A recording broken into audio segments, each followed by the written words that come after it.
10,000 ऊपर से होती मैं दर्शन प्रभु का पाते।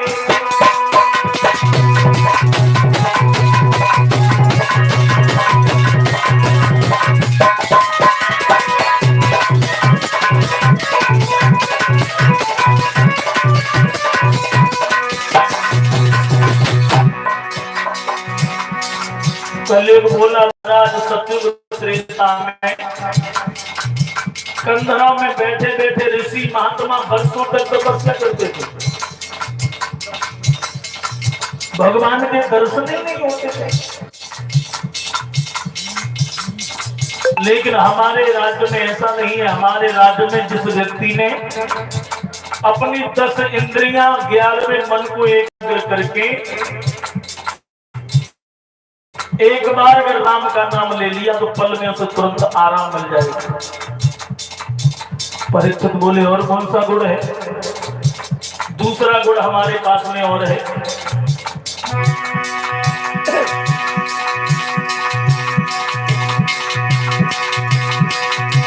सतयुग त्रेता में सोना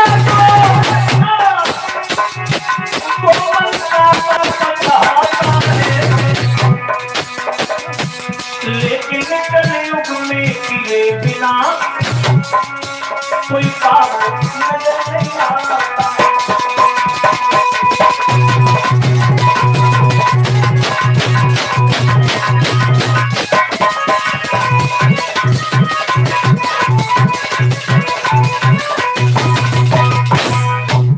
समझा के जवाब दिया महाराज सतयुग त्रेता में अगर कोई व्यक्ति किसी के प्रति गलत सोच लेता था तो उसे मनसा पाप लग जाता था।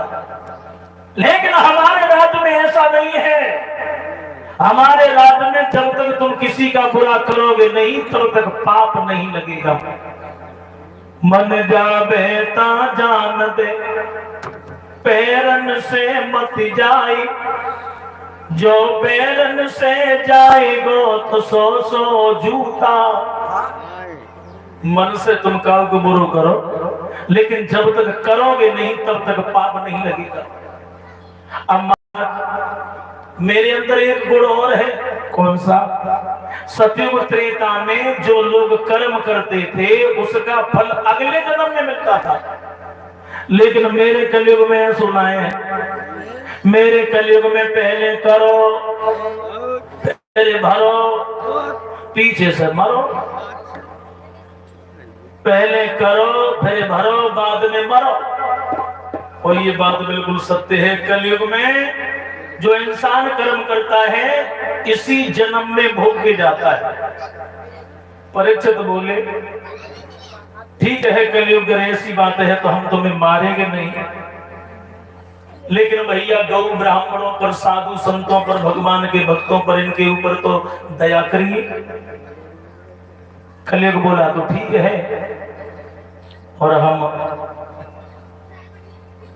हमें जगह बताओ हम कहां रहे। वैसे कलयुग का मतलब क्या है भाइयों? कलयुग का मतलब है कलह। जिस घर में कलह हो, जहां कलह हो वही कलयुग है, झगड़ा। तो कलयुग का मतलब कलह है। परीक्षित बोले हम तुम्हें जगह बता रहे हैं जहां पर शराब पी जाती हो, जहां पर जुआ खेलता हो, जिस घर में माता पिता का सम्मान न हो, भगवान का ध्यान न हो, तुम ऐसी जगह रहो। जहां वैश्याएं निवास करती हो आप ऐसी जगह रहो। कलयुग को जो जगह बताई है, कलयुग इन्हीं जगहों पर कलयुग का वास होता है।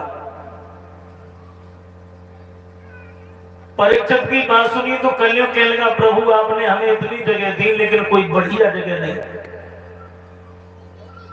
और भाइयों जो जो ये जगह बताई थी, जो जो स्थान बताए थे परीक्षित ने, इन स्थानों में कलयुग का वास है।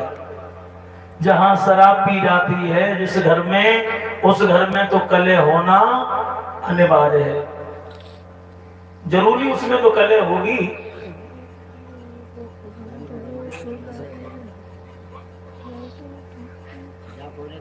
और जहां पर जुआ खेलता है, ताश, जिस चबूतरा पे ताश खेलेंगे तो वहां पे थोड़ी बहुत कलह होती रहेगी। उस चबूतरा पे खटपट होती रहेगी कि तेने बेईमानी कर ली, कि मैंने कर ली, कि जाकर। तो ये कलयुग की जगह बताई है। जिस घर में स्त्रियां अमर्यादित रहती हैं, मर्यादा से बाहर, न सासु की माने, न ससुर की माने, न जेठ की माने, अपनीयता में अपनी मर्जी से काम कर रही हैं, मर्जी से बाजार करके जा रही हैं, तो समझ लो उस घर में तो झगड़ा होना ही है। कलयुग खेलने का प्रभु आपने जगह तो बहुत बताई, लेकिन कोई बढ़िया जगह नहीं बताई। परीक्षक के लगे ठीक है, हम तुम्हें एक जगह बढ़िया बता रहे हैं, जाओ तुम सोने में निवास करो, सोने में रहो, सोने में। और जो सोने का नाम लिया वैसे ही कलयुग हाथ जोड़ के सर झुका गया कि हमें तुम्हारी शर्त स्वीकार है। और सोना भी दो प्रकार का होता है। एक सोना होता है जो सुनार की दुकान से खरीद के लाते हैं, आभूषण बनते हैं। और एक सोना होता है जो हम तुम रात में सोते हैं। लेकिन कलयुग का वास दोनों सोने में है। किसी से छीन झपट के सोना ले आओ तो उसमें कलयुग का वास है। चोरी करके ले आओ, छीन ले आओ, उसमें कलयुग का वास है। और हम तुम सोते हैं उसमें भी। जो लोग ज्यादा सोते हैं, दिनों में सोए,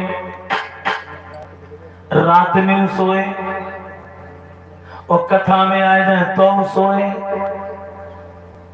तो समझ लेना जो लोग ज्यादा सोते हैं तो समझ लो उनके ऊपर कलयुग महाराज की बहुत बड़ी मेहरबानी है।